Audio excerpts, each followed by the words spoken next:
Vaibhav సూర్యవంశీపై ICC ban విధించే అవకాశం ఉందా, లేదా జరిమానాతో సరిపెడుతుందా, ఇంకేదైనా యాక్షన్ తీసుకుంటుందా? అసలు ఇంతకీ జరిగిన దాంట్లో ఎవరి తప్పెంతుంది? మాజీ క్రికెటర్ రవిచంద్రన్ అశ్విన్ కూడా ఒక కీలకమైన పాయింట్ లేవనెత్తాడు. అదేంటి? శ్రీలంక మాజీ టీం మేనేజర్ ఒకతను అవాకులు చెవాకులు పేరాడు వైభవ్ సూర్యవంశీ మీద. అయినా కూడా అసలు ఇంతకీ మ్యాచ్ లో ఏం జరిగింది, సూర్యవంశీపై చర్యలు తీసుకోవడానికి ఎంతవరకు ఆస్కారం ఉంది, మరి ఐసీసీ కోడ్ ఆఫ్ కండక్ట్ ఏం చెబుతున్నాయి, ఆ డీటెయిల్స్ అన్ని ఒకసారి చూద్దాం. Welcome to Crick match. నా పేరు డివి రమణ. సో శ్రీలంక భారత్ మధ్య జరిగినటువంటి మ్యాచ్లో వైభవ్ సూర్యవంశీ శ్రీలంక ఆటగాళ్ల మీదికి వెళ్ళడము, మరి వాళ్ళు కూడా ఇతని మీదికి అదే రకంగా దూసుకొని రావటము, మధ్యలో శ్రీలంక ఆటగాళ్ళు సీనియర్ ఆటగాళ్ళు ఒకరిద్దరు అంపైర్లు కలగజేసుకొని పక్కకు జరపడంతో కాస్త వివాదం సద్దుమణగటం. సో ఇదంతా అందరికీ తెలుసు, నిన్నటి నుంచి సర్క్యులేట్ అవుతుంది సోషల్ మీడియాలో, ఆ వీడియో కూడా చూస్తున్నారు. అసలు ఇంతకీ ఈ విషయంలో మరి వైభవ్ సూర్యవంశీకి ఐసీసీ ఏమైనా జరిమానా విధిస్తుందా లేక బ్యాన్ విధిస్తుందా? ఐసీసీ కోడ్ ఆఫ్ కండక్ట్ ప్రకారము ప్రత్యర్థి ఆటగాడితో ఇన్అప్రోప్రియేట్ కాంటాక్ట్, ఫిజికల్ కాంటాక్ట్ అనేది జరిగితే అది లెవెల్ 1, లెవెల్ 2 ఉల్లంఘన కిందకి వస్తుంది. సో మ్యాచ్ రెఫరీ ఇచ్చేటటువంటి నివేదిక ఆధారంగా అయితే జరిమానా కానివ్వండి, లేదా మొదటి హెచ్చరిక కానివ్వండి, లేదా కొన్ని డిమెరిట్ పాయింట్ కానివ్వండి, ఈ మూడిట్లో ఏదైనా ఒకటి విధించే అవకాశం ఉంది. ఇది వన్ థింగ్. మరి బ్యాన్ పడే అవకాశం ఎంత ఉంది, నిషేధం విధించే అవకాశం ఉందా అంటే చాలా తక్కువ. ఎందుకు అంటే ఇది పూర్తిగా ఇంటర్నేషనల్ మ్యాచ్ కాకుండా ఏ టీమ్స్ ఆడుతున్నటువంటి మ్యాచ్ కాబట్టి దీని మీద అయితే డైరెక్ట్ గా ఐసీసీ యాక్షన్ తీసుకునే అవకాశాలు చాలా తక్కువగా ఉంటాయి. మ్యాచ్ అధికారులు దీని మీద చర్యలు తీసుకునే అవకాశం అయితే ఉంది.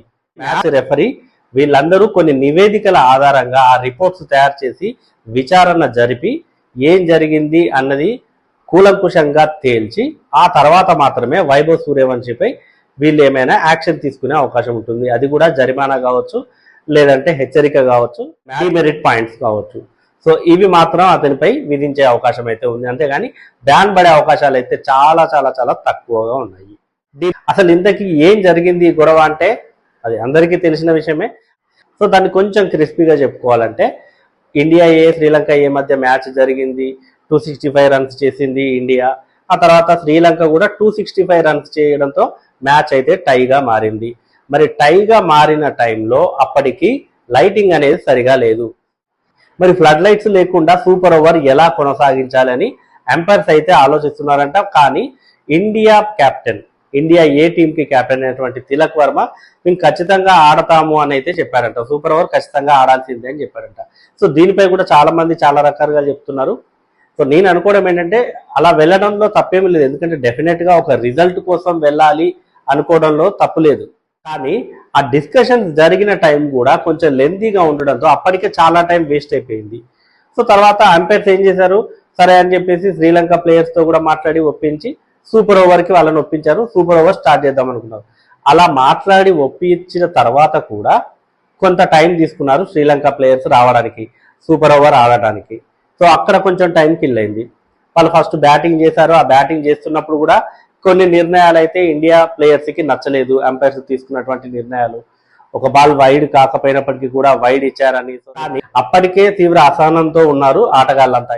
లైటింగ్ ఒకటి, వాగ్వాదం జరగటం ఒకటి. సో ఇవన్నీ వెరసి తర్వాత మళ్ళీ మ్యాచ్ స్టార్ట్ అవ్వడానికి, మళ్ళీ వీళ్ళు ఇండియా బ్యాటింగ్ చేయడానికి, చేజ్ చేయడానికి, ఆ సూపర్ ఓవర్లో ఇండియా చేజ్ చేయడానికి కూడా మళ్ళీ కొంత టైం పట్టింది. ఎందుకు అంటే సూపర్ ఓవర్లో లాస్ట్ బాల్ విషయంలో కొంత గొడవ జరిగింది, కొంత సంభాషణ అనేది, డిస్కషన్ అనేది జరిగింది అంపైర్స్తో. ఆల్రెడీ సూపర్ ఓవర్ అయిపోయింది అనుకొని ఇండియా ఆటగాళ్ళు కూడా చాలా మంది ఫీల్డ్ను వదిలి వెళ్ళడం కూడా చూసాము. సో ఆ టైంలో మళ్ళీ వాళ్ళని వెనక్కి రప్పించారు, డ్రెస్సింగ్ రూమ్ వైపు వెళ్తున్న వాళ్ళని మళ్ళీ వెనక్కి రప్పించారు. ఆ లాస్ట్ బాల్ని నో బాల్గా వేశాడని ప్రకటించారు. సో ఇదంతా జరిగింది. ఈ డిస్టర్బెన్స్ మధ్య చాలా టైం వేస్ట్ అయిపోయింది. మళ్ళీ ఆ చేజింగ్ కోసం వచ్చింది ఇండియా, ఆ తర్వాత చేజ్ చేయలేకపోయింది. లాస్ట్ 2 బాల్స్లో అంటే వైభవ్ సూర్యవంశీకి లాస్ట్ 3 బాల్స్ వచ్చాయి. అతను లాస్ట్ బాల్ ఒకటి డాట్ చేశాడు, తర్వాత ఒక 4, ఒక 2 రన్స్ ఏమో తీశాడు, 6 రన్సే చేశారు. సో మొత్తానికైతే ఇండియా టీం అయితే ఓడిపోయింది. మరి ఓడిపోయిన తర్వాత వైభవ్ సూర్యవంశీ అండ్ సూర్యాంశ్ షెట్గే ఉన్నారు. వాళ్ళిద్దరూ వెళ్తున్న క్రమంలో శ్రీలంక ఆటగాళ్ళు ఏదో అన్నారంట. అది సూర్యాంశ్ షెడ్గేని చూసి అన్నారంట.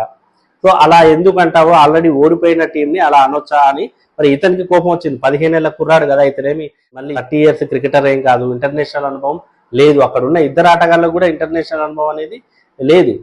సో వాళ్ళకు డెఫినెట్గా అలా కోపం రావటము, కొంచెం అగ్రెసివ్గా ఉండటం అనేది కామన్. కాబట్టి మరి అంపైర్లు కలగజేసుకొని సర్ది చెప్పారు, అక్కడికి అయిపోయింది. కానీ మరి రవిచంద్రన్ అశ్విన్ లేవనెత్తిన పాయింట్ అయితే నాకు కొంచెం ఇంట్రెస్టింగ్గా అనిపించింది. ఎందుకంటే ఆల్రెడీ ఫ్లడ్ లైట్స్ లేవు. ఇప్పుడు మనకు ఐపీఎల్ కానీ మిగతా కొన్ని ఇంటర్నేషనల్ మ్యాచ్లకి యూజ్ చేసేటటువంటి అన్ని కెమెరాలు అయితే ఉండవు ఈ మ్యాచ్కి. సో చాలా రకాల, అంటే ఎక్కువ కెమెరాలు ఉంటే ఏమవుతుందంటే ఎక్కువ కవరేజ్ అనేది దొరుకుతుంది. మరి ఎవరు ఏమన్నారు, ఎవరు ఏం చేశారు అన్నది క్లియర్ కట్గా మనకు తెలిసే అవకాశం ఉంటుంది. అయితే ఇక్కడ మాత్రం లిమిటెడ్ ఫుటేజ్ మాత్రమే ఉంటుంది. ఏదైతే లిమిటెడ్ ఫుటేజ్ అది బయటకు వచ్చిందో ఆ ఫుటేజ్లో ఏం కనిపిస్తుందో అది మాత్రమే మనకు తెలుస్తుంది. సో మిగతాది మరి వాళ్ళు క్రీజ్ నుంచి మ్యాచ్ అయిపోయిన తర్వాత వచ్చేటప్పుడు ఎవరు ఏమన్నారు, శ్రీలంక ఆటగాళ్ళు వైభవ్ సూర్యవంశీని అన్నారా, లేదంటే సూర్యాంశ్ షెడ్గేని అన్నారా, సో ఇట్లాంటివన్నీ 2-3 రకాల యాంగిల్స్లో కనుక కెమెరాస్ ఉంటే మనకు చాలా క్లారిటీ వచ్చే అవకాశం అయితే ఉండేది. ఒకవేళ అట్లా కనుక ఉండి ఉంటే ఇంకా క్లియర్ కట్గా తెలిసేది. మరి మ్యాచ్ రెఫరీ కానివ్వండి, వీళ్ళెవరైనా మ్యాచ్ అఫీషియల్స్ సో ఈ సంఘటనపై రిపోర్టు తయారు చేయాలి అనుకుంటే డెఫినెట్గా వాళ్ళు విచారణ చేపట్టాల్సి ఉంటుంది. మరి ఆ విచారణ చేపట్టేటప్పుడు దీన్ని కూడా పరిగణలోకి తీసుకోవాలి. అసలు ఏం జరిగింది, ఇంకేమైనా కెమెరాస్ ఉన్నాయా, మరి ఇంకా వేరే కెమెరాస్ నుంచి ఏమైనా ఫుటేజ్ దొరుకుతుందా, అది కూడా చూసిన తర్వాతనే పూర్తిగా క్లారిటీ వస్తుంది. ఇప్పుడు కనిపిస్తున్న దాని ప్రకారం అయితే సరే వైభవ్ సూర్యవంశీది కాస్త మిస్టేక్ ఉంది, ఎందుకంటే వాళ్ళు రెచ్చగొట్టారు. ఇతడు యంగ్స్టర్ కాబట్టి సరే అలా రెచ్చిపోయి వాళ్ళ మీదకి వెళ్ళాడు. సో అక్కడితో ఆపారు, సద్దుమణిగింది. మళ్ళీ వైభవ్ సూర్యవంశీ వెళ్తూ కూడా ఏదో అన్నాడు. సో ఇదంతా కామన్. ఇప్పుడు మనం చాలా మంది ఇంటర్నేషనల్ క్రికెటర్స్ విషయంలోనే ఇట్లా జరగడం చూసాము.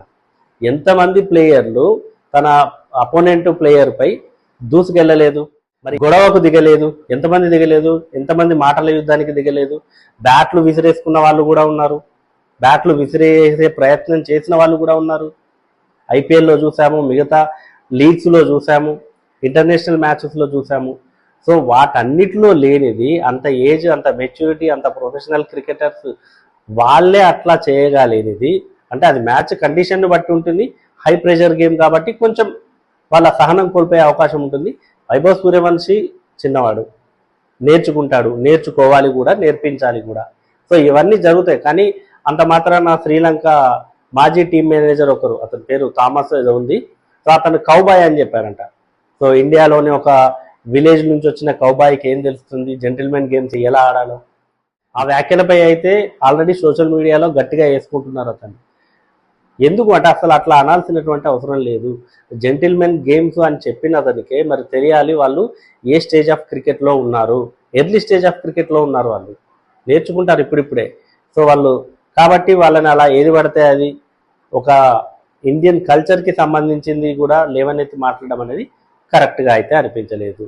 సో మొత్తానికి ఇది మొత్తం సంఘటన సారాంశం అయితే ఇది. మరి దీంట్లో వైభవ్ సూర్యవంశీపై అయితే పెద్దగా యాక్షన్ ఉంటుందా లేదా మందలించి వదిలిపెడతారా అనేది అయితే చూడాలి. ఇవన్నీ ఒకెత్తి అయితే చాలా మంది ఏమంటున్నారంటే ఇది ట్రైనేషన్ సిరీస్, ఇండియా ఏ టీము, ఆఫ్ఘనిస్తాన్ ఏ టీం, శ్రీలంక ఏ టీం. ఆల్రెడీ శ్రీలంక 2 మ్యాచ్లు గెలిచింది, ఆఫ్ఘనిస్తాన్ 1 మ్యాచ్ గెలిచింది. సో ఇండియా ఏ కూడా 1 మ్యాచే గెలిచి ఉంది. నెక్స్ట్ ఆఫ్ఘనిస్తాన్తో మ్యాచ్ ఇవన్నీ ఖచ్చితంగా గెలిస్తే ఫైనల్లో మళ్ళీ శ్రీలంక ఏ టీంతోనే తలపడాల్సి వస్తుంది. అప్పుడు చూసుకుంటాడు మా బుడ్డోడు అని అయితే చాలా మంది ఛాలెంజ్ విసురుతున్నారు ఈ గొడవ విషయం పక్కన పెట్టేసి. సో మొత్తానికి మరి వైభవ్ సూర్యవంశీపై పెద్దగా యాక్షన్స్ ఏమీ ఉండకుండా ఫైనల్లో కనుక నిజంగా అతను దుమ్ము దులిపితే చూడాలని చాలా మంది అభిమానులు అయితే కోరుకుంటున్నారు. మరి మీరు ఎంతమంది ఇండియా ఏ టీం ఫైనల్కు వెళ్ళాలి, వైభవ్ సూర్యవంశీ నుంచి ఒక మంచి నాక్ చూడాలి, బీభత్సమైన విధ్వంసం చూడాలి అని అనుకుంటున్నారో కామెంట్ చేయండి.